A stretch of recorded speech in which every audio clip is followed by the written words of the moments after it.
reverendo diácono, caros irmãos e irmãs, hoje a liturgia coloca a gente diante de realidades que nós precisamos manter sempre diante dos olhos. A liturgia fala um pouquinho para a gente de fé, de confiança, fala das promessas de Deus, da providência do Senhor que nos acompanha dia a dia. A gente pode olhar para o Evangelho de hoje, foi um trecho um pouquinho longo, lido, mas Jesus começa consolando os seus apóstolos. Não tenhas medo, pequenino rebanho, pois foi do agrado do Pai dar a vós o reino. Jesus pede que a gente não tenha medo e ao mesmo tempo Ele dá o motivo pelo qual nós não devemos temer. Deus fez uma promessa para nós. Deus nos deu sua palavra. Deus nos deu um reino preparado já para a gente. A primeira leitura tirada do livro da sabedoria, ela vai meditar um pouquinho sobre o dia da libertação, sobre a noite do êxodo. É simplesmente o momento mais emblemático, o momento mais importante da fé de Israel, o momento que dá sentido a toda a fé judaica, o momento em que Deus agiu como um forte para libertar o povo de toda a opressão do Egito. Se a gente for olhar só com os olhos humanos para a realidade que Israel vivia naquele momento, a gente vai encontrar um povo pequeno, um povo fragilizado, que não tinha exército, que não tinha articulação política, um povo que não tinha qualquer tipo de poder, um povo que era escravo.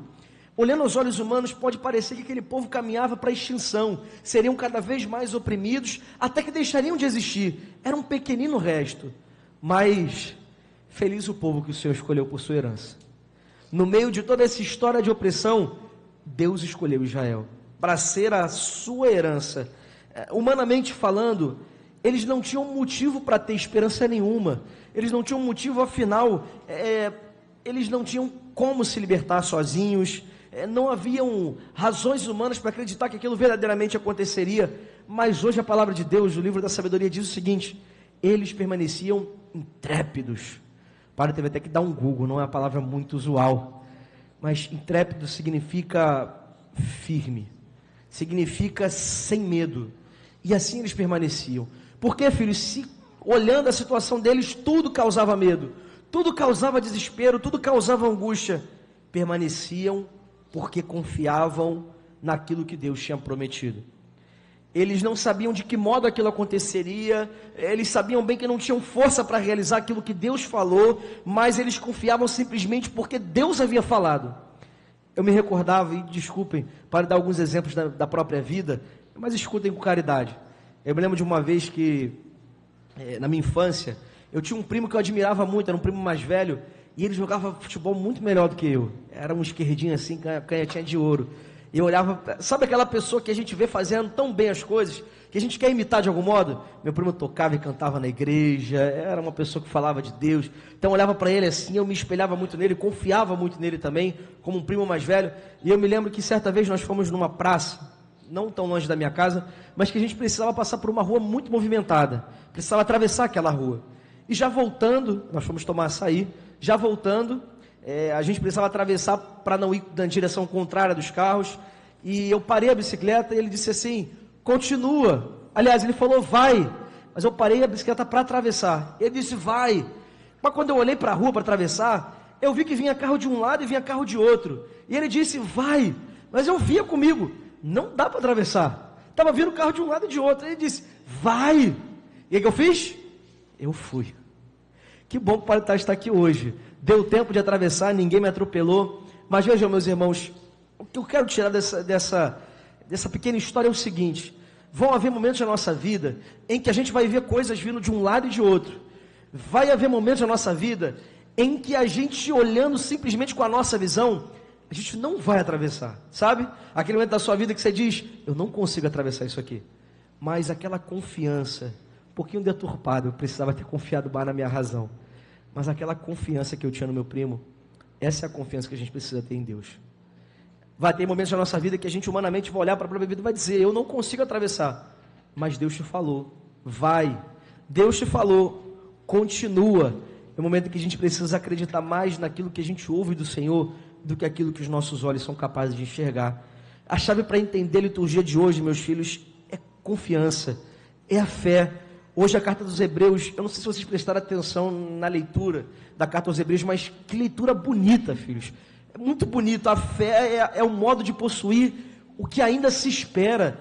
É a certeza acerca das coisas que não se veem. A fé é ter nas mãos a coisa que ainda não se tem, simplesmente pela certeza de que Deus prometeu e que Ele dará. A fé faz a gente viver de acordo, sabe, a alegria de possuir, mesmo ainda não possuindo. Hoje a carta aos Hebreus, ela não só fala de fé, mas ela dá exemplos de fé. Fala de Abraão e de Sara. Vamos olhar novamente aos olhos humanos. Abraão era um idoso. Abraão já tinha gasto, sabe, a vida. Não tinha por que deixar casa, deixar os parentes. Mas ele ouviu a voz do Senhor. Deixa a tua terra, deixa a tua parentela, sai de tudo isso e vai para o lugar onde eu te indicar. E vou ser bem sincero, Deus não disse para Abraão nem para onde ele iria. E Abraão deixou tudo por essa voz. Vamos colocar no lugar de Abraão? Quem aqui deixaria a segurança da própria casa, a própria família, para ir para um lugar onde você nem sabe onde é? Senhor, onde é? Eu vou te falar no momento certo. Meus irmãos, aí a gente entende por que Abraão é pai na fé. Porque foi aquele que acreditou na voz do Senhor.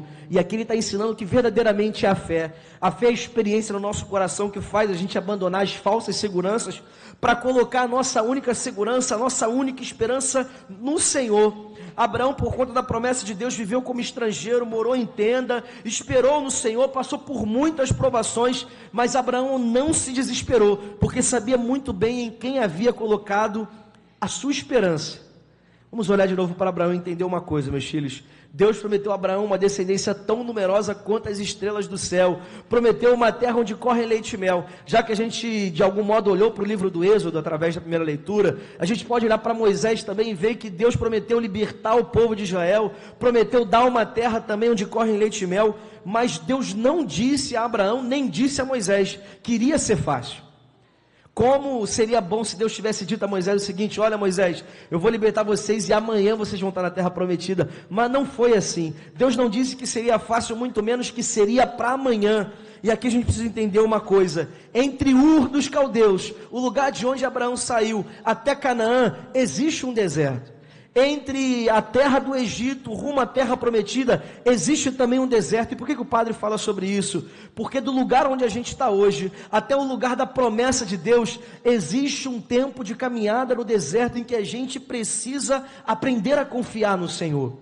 Existe um tempo em que a gente vai precisar aprender a esperar no tempo de Deus. Vejam bem, a carta aos Hebreus recorda a gente que no meio de toda a demora, Abraão não voltou atrás.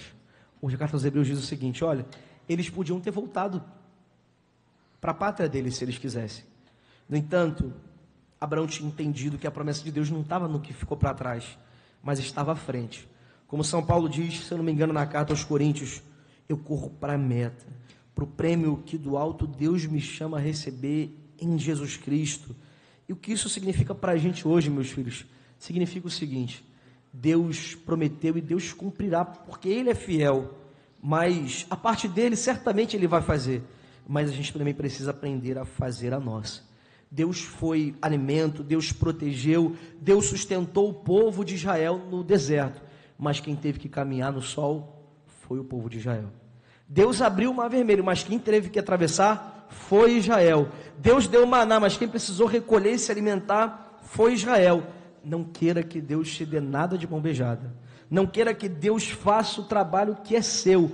Ele te deu a promessa e Ele vai te dar no tempo certo aquilo que Ele prometeu. Mas caminhar até o dia da promessa, isso é com você, meu filho. Deus não te dá aquilo que você quer, nem no momento que você quer, mas te dá aquilo que você precisa no tempo em que Ele sabe que é o melhor para você. Isso significa dizer que a gente vai precisar aprender a caminhar, vai precisar aprender a esperar, ou como o Evangelho de hoje nos diz, a gente vai precisar aprender a vigiar.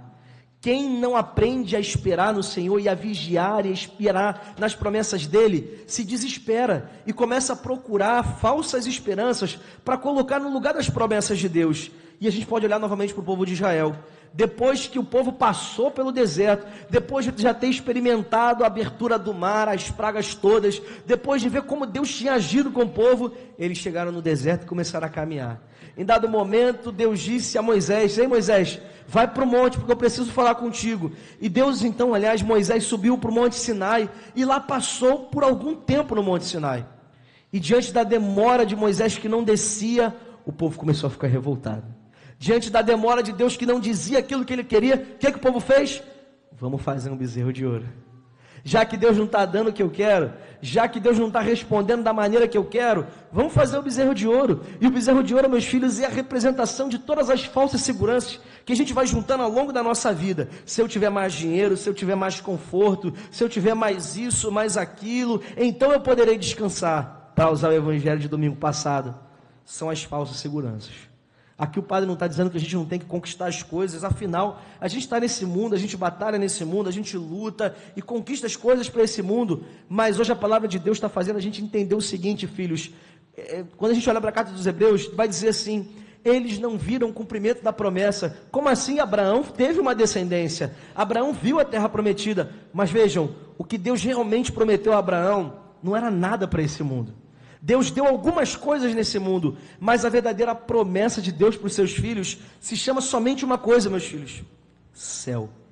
Hoje a liturgia está querendo recordar a gente que a nossa única segurança verdadeira é o Senhor que sustenta a nossa vida, e que por essa meta do que Ele nos prometeu vale a pena vender bens, dar esmolas, desapegar, cingir rins, manter lâmpadas acesas. É como se o Senhor estivesse ensinando para a gente o seguinte: olha, vocês estão aqui, usem as coisas daqui, mas não se esqueçam que um dia eu voltarei, e que eu vou dar a verdadeira promessa para vocês, um lugar preparado. O Pai vai dar o reino já prometido. E a gente poderia se perguntar com muita sinceridade hoje diante do Senhor, filhos: e se Ele voltasse hoje, como Ele nos encontraria? Ontem fui num evento na catedral, e durante a viagem eu conversava com alguns irmãos aqui da paróquia, e a gente falava um pouquinho da insegurança que a gente encontra no Rio de Janeiro. A coisa não está fácil, meus filhos, não está nada bem, mas a gente vive como se a gente fosse ficar aqui eternamente. Ninguém sabe o dia da passagem, ninguém sabe o dia em que nós teremos que nos apresentar diante do nosso justo juiz. Se a gente viveu bem, se buscamos o reino, se esperamos verdadeiramente o nosso patrão dia a dia, se esse dia chegar a gente não vai precisar temer nada, porque a gente esperou por ele a vida inteira. Mas ai de nós, meus irmãos, se vivermos mal, se fizermos com uma palavra, comamos, bebamos, maltratamos os outros, afinal o patrão não vai voltar. Não nos entreguemos, meus irmãos, à infidelidade. Hoje o Senhor nos recorda, tem coisas que na missa, assim, Deus vai falando com a gente. A carta aos Hebreus, enquanto estava sendo lida, Deus disse assim, na carta aos Hebreus: Deus não se envergonha de ser chamado o seu Deus. E eu pensava comigo: será, Senhor, que olhando para a minha vida, será que se o Senhor me olha hoje, pode dizer dele mesmo que ele se orgulha de ser o meu Deus? Uma pergunta que eu me fiz, meus filhos: será que Deus se orgulha de ser o seu Deus?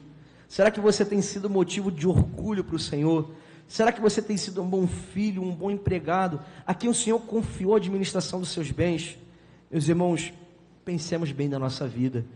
Hoje, no meio do tempo comum, Deus faz a gente refletir sobre coisas que a gente vai falar no final do ano de novo, porque é preciso ter diante dos olhos essa promessa não um dia, mas é preciso tê-la sempre.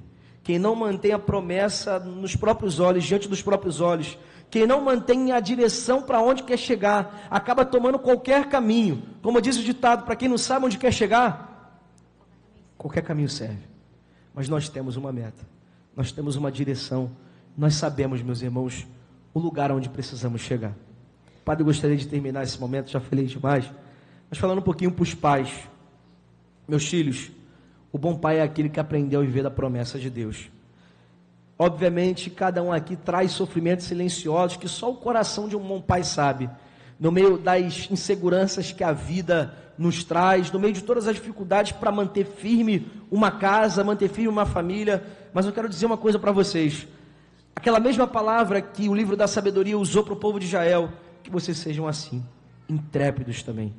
Homens de fé, não porque são os melhores, mas porque reconhecem que o Senhor caminha com vocês e que confiem no Senhor. O homem de Deus não se desespera porque sabe em quem colocou a esperança. O padre termina dizendo que a missão de vocês é ser o sustento da família de vocês, material, sim, é trazer o sustento para a própria casa, isso é muito importante, mas a missão de vocês é, sobretudo, caminhar com um pequeno rebanho que Deus confiou a vocês, rumo à pátria onde a gente precisa chegar. Jesus pergunta hoje no Evangelho, quem é o administrador fiel e prudente, a quem o Senhor colocará à frente da sua casa para dar alimento a todos na hora certa? Ei, vocês são os administradores que Deus escolheu e que confiou os seus bens, a esposa de vocês, os filhos de vocês, para dar alimento na hora certa. Vocês são aqueles a quem o Senhor escolheu para cuidar do rebanho com coragem, com amor, com zelo. E aqui o padre vai dizer uma coisa que talvez não traga tanta alegria, mas preocupação ao coração. Meus filhos, nós teremos que prestar conta de tudo aquilo que Deus nos deu. Família de vocês, que vocês têm a missão de salvar, Deus já pediu conta de vocês, para vocês um dia. Então, meus irmãos, que hoje a gente assuma a nossa missão com coragem, com alegria, mas na certeza. Alegria por quê? Porque a gente sabe que Deus caminha conosco, que a gente não tenha medo diante dos desafios, porque a gente sabe que o Pai está com a gente. Caminhemos vigilantes, confiantes, rumo à pátria do Senhor que nos espera. Deus nos dê a coragem, que dê ao coração de cada pai aqui nessa igreja hoje o dom da perseverança, para continuarem a ser esses pastores das suas famílias, que continuam a conduzir as suas casas rumo à vontade do Senhor. Em nome do Pai, do Filho e do Espírito Santo. Amém.